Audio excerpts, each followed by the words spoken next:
Cisco and O'Brien are taking a jaunt to look at planets and see if any might support colonies. Sticking down Federation settlements near Bajor while they're still iffy about us being here feels like a questionable choice, but maybe this is a long-term plan.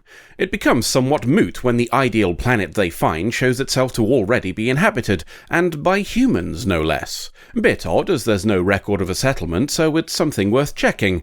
A call gets no response, possibly because of a science wibbly down on the surface. The possibility of not having orbital communications is potentially very dangerous, so naturally, we're just going to ignore it and teleport down anyway. They're surprised to learn that the wibbly which might stop electronics from working has stopped their electronics from working. This means calling the megashuttle to teleport back is off the cards, as is using their gizmos to figure things out or their guns to stay safe. Starfleet training does it again. The only way it could be worse is if they're threatened by strangers, so that happens as well. Whoever lives here has already adapted to the technological issues, which is why we're being threatened with a bow. Well, I guess technically threatened with an arrow, but nobody says they were robbed by a bullet-wielding thief, do they? Anywho, Archer, being a bit eager with his bow, is tempered by another guy who recognises the uniforms despite the changes. He introduces himself as Joseph and gives us the short version of their background story. Off to settle somewhere else, technical problems, landed for repairs, everything stopped working, and that was a decade back. He assumes the same will be true of Cisco and O'Brien now, though they're hoping the megashuttle in orbit will be enough to attract attention when people come looking for them. We'll be able to take the people stranded here too, though Joseph isn't sure that'll be wanted. It might not be what they planned, but it's now their home. The settlement is centred on the ship they used to come here, which raises some questions about how they were able to land despite the science wibbly buggering up electronics, but let's ignore that for now. Everybody seems happy to have visitors, and a woman called Alixus, who's Archer's mother, takes over welcoming us. A handful of people want to know about the current goings-on in the Federation, but Alixus says that'll wait, so it looks like she's in charge. O'Brien wants to try and figure out more about this science wibbly, something the locals stopped trying to solve years back. Alixus says they noticed it just as they were landing and the ship conked out right as they hit the ground. They tried to figure out why, but it turns out that a lack of tech really screws up your ability to find out why tech doesn't work. Their best guess, some minerals in nearby marshes. Alixus is happy with what they've achieved though, even without 24th century comforts. As to leaving, that'll be a choice for the individual, if the opportunity arises. Until it does, Cisco and O'Brien are welcome to share the benefits of the community, as long as they're willing to pitch in with the work. It might not be for long. Back on DS9, Kira's just tried to call Cisco and O'Brien's megashuttle, and got no response. And maybe a swift rescue is for the best. O'Brien comes to talk to Cisco a while later and finds him reading. Alixus is a prolific writer, it seems, and her focus is on the progress of humanity. Slight problem, her conclusion is that it's all gone to shit. She believes that we've lost ourselves over the last few hundred years, a period that just so happens to coincide with the overwhelming majority of our technological advancement. What a curious coincidence, then, that the colony ship she was on just happened to develop a fault, and one that forced it to land on a planet where the use of technology is impossible. O'Brien's checked over the colony ship and found something odd. He didn't find anything. Every piece of tech that might have been useful to anyone has been stripped. You'd think it might have been broken down for parts, but Joseph says they just chucked it. Cisco's seen enough to ask if that was at the suggestion of Alixus, and Joseph confirms it, which was hard for him as he was the ship's engineer. Still, he sees that it was for the best now, and it's definitely not a cult. No time for that conversation as someone's ill. It's a known disease from the sounds of things, something native to the planet, and local herbs haven't helped. Cisco thinks trying to get to the megashuttle is the smartest choice, as there's a medkit that'll solve this very easily. O'Brien has ideas for how, only to be cut off by Alixus, who wants us to search for more herbs. Cisco points out she's being a twat, and they take the conversation outside. Alixus doesn't take kindly to Cisco's approach, nor to the suggestion that these people are her followers, because it definitely isn't a cult. And because it's not a cult, she says Cisco shouldn't mention the outside universe, and would be better off not wearing his uniform. These robes are far more comfortable, and also, it's not a cult. There's good news and bad news back on DS9. The good news is Cisco and O'Brien's unoccupied megashuttle has been spotted by a ship that reported its position. The bad news is that position was flying through wilderness at warp speed. Kira and Dax decide to go for a look. Back on planet Amish, Sisko and O'Brien are adapting well enough to life here. Not everybody's finding the day to be quite so pleasant though, which is to be expected when you've been locked in a tiny metal box under the sun. It's used as punishment, apparently, the crime in question being theft of a candle. Alixus is quick to explain that everybody in the settlement agreed on this system, though I note it doesn't mention who originally suggested it. Sisko's seen enough and wants O'Brien to step up his efforts on finding more about the science wibbly that's stopping tech, so they can both scarp her. The people here don't want them to scarp her though, and one of the people who was asking questions about the outside universe earlier in particular. Her name's Cassandra, and she comes to Sisko in the evening with an oil to help relieve muscle pain. She's also very insistent in her offer of being the one to apply it. It all smells off to Sisko, and he thinks Alixus is behind it. And to be fair to her, Alixus doesn't deny that she suggested Cassandra might want to make Sisko feel more welcome. How she interpreted that was entirely her own choice. Sisko's had enough, and wonders aloud how Alixus managed to have all these books in a paper format rather than stored on tablets before being forced to land here on a planet where they wouldn't work. The resulting ding-dong leads Alixus to the conclusion that maybe Sisko will be less inclined to argue if he doesn't have the energy for it. That's why he'll be on watch tonight. He's still awake come the morning and speaks to O'Brien at breakfast. O'Brien's still investigating, but thinks the idea of our science wibbly being made by swamp minerals doesn't hold water. They can't discuss it further as Alixus arrives to make sure that Sisko will be working his shift in the field today.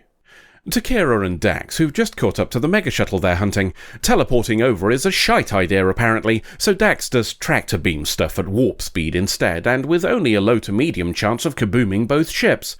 It works, and they pop over for a look.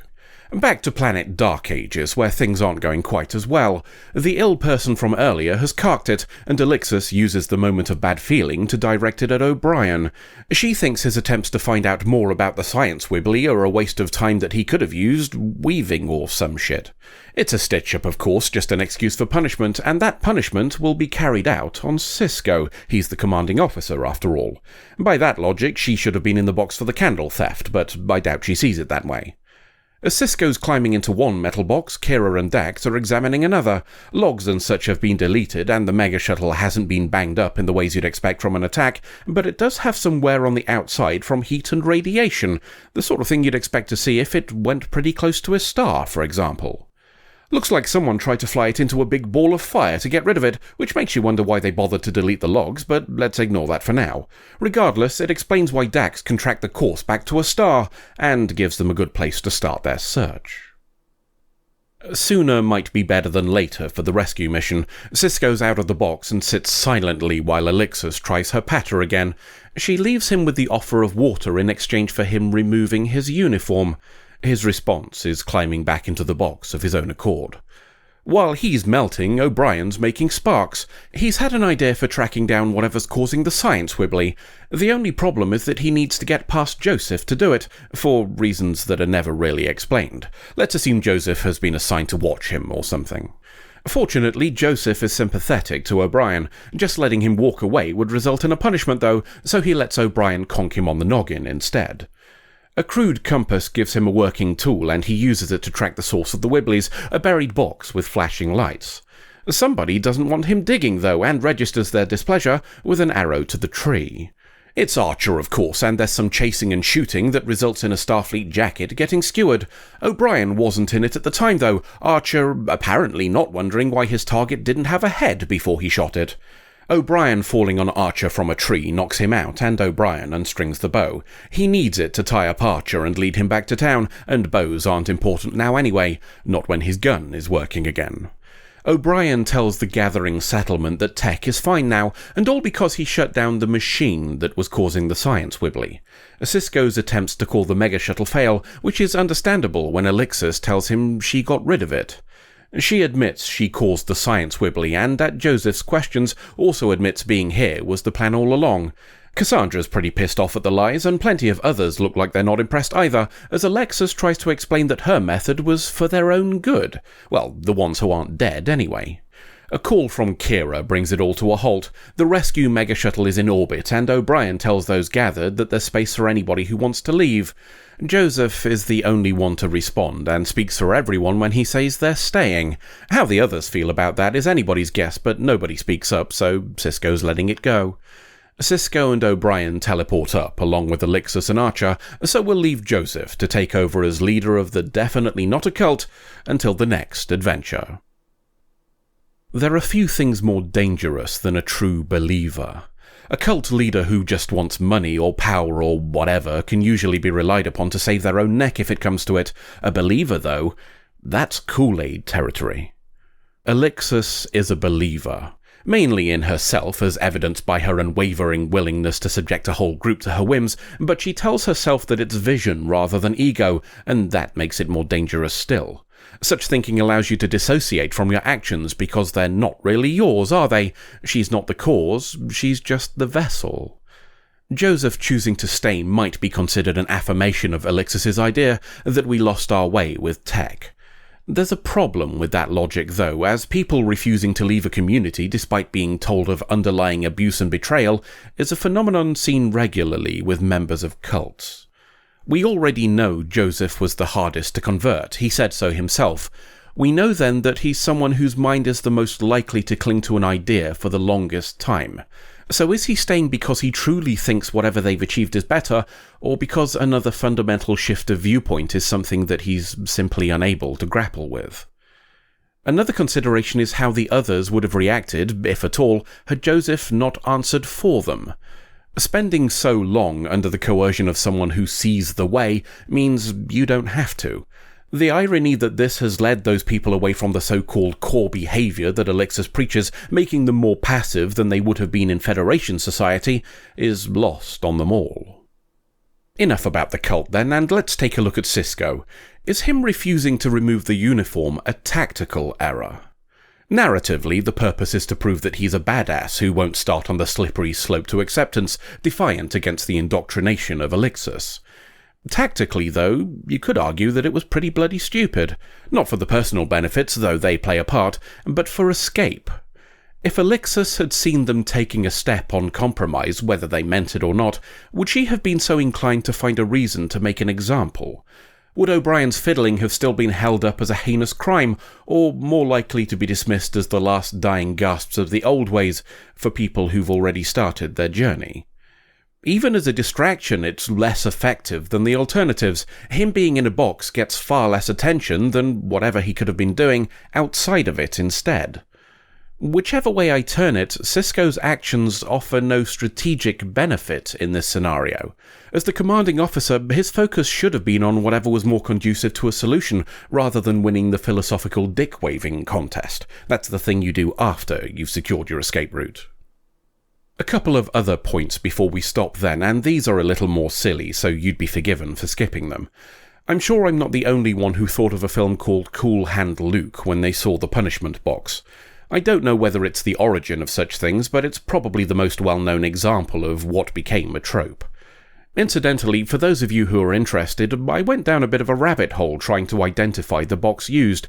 Anybody who's worked in an industrial or warehouse setting would probably have seen the top of it and thought plastic pallet, as I did, something designed for the swift transport of goods or equipment by forklift truck, but longer lasting than wooden pallets. It was news to me that there exists an extension of these items, the plastic pallet box or bulk container. The one in question appears to be something from the 4548 or 4845 ranges, a reference to the size of the footprint, and it looks like a number of brands sell units from the same manufacturer, or at least to very similar designs indeed. I wasn't able to track down the exact model, there being a slight difference in support partitions after the diagonals below the hinge, but it's fairly safe to say they came from the same place. That means Avery Brooks will have been climbing into a spray-painted plastic container when he went into his box. While not quite as unpleasant as metal in the sun, I'd imagine a plastic box under studio lighting, and this is back in a time before banks of nice cold LEDs, remember, would have been a sweaty experience. If you want to find out for yourselves, these things cost around $200 to $300, though it looks like the lid is made from the base of another container, so you can probably double that if you want one that's close to screen accurate. Finally, to those who saw Cassandra here, played by Julia Nixon, and thought, hold up a second, she looks familiar, just like I did, I'll put you out of your misery. She also played Captain Catherine Sakai on another little-known science fiction show called Babylon 5, perhaps most memorable for a conversation with Jacquard about the nature of insignificance in a scene that guest-starred an ant. She's not the first person to work on DS9 who would go on to appear in both. That would be Majel Barrett, and we've had some others since, but you should probably get used to seeing familiar faces if you've watched both, as she is far from the last example. It's a small world in Hollywood, regardless of what universe they're making. End of episode. I've had a little look around, and, beside the things we already know, I can't see much that doesn't fit with what I had programmed into me as the computer on Voyager. Maybe the changes are entirely limited to Voyager-related things. Well, that's not very likely, is it? It's the sort of thing an act writer would come up with if they wanted to tell new stories in an old setting without impacting established canon. It's just one step down from setting everything 800 years in future so you can make something different while keeping name. I'm not saying there aren't any differences. I'm saying nothing I've seen is at odds with the logs that I may or may not have in other credit skits going forward. Look, I think we can all agree that memory issues are to be expected when you stick a computer in a dog's skull, and nobody could reasonably expect 100% accuracy under the circumstances. Anyway, that's enough of that bollocks. Where shall we go first? How about Shay Quark? Yeah, that sounds perfectly normal. Woof.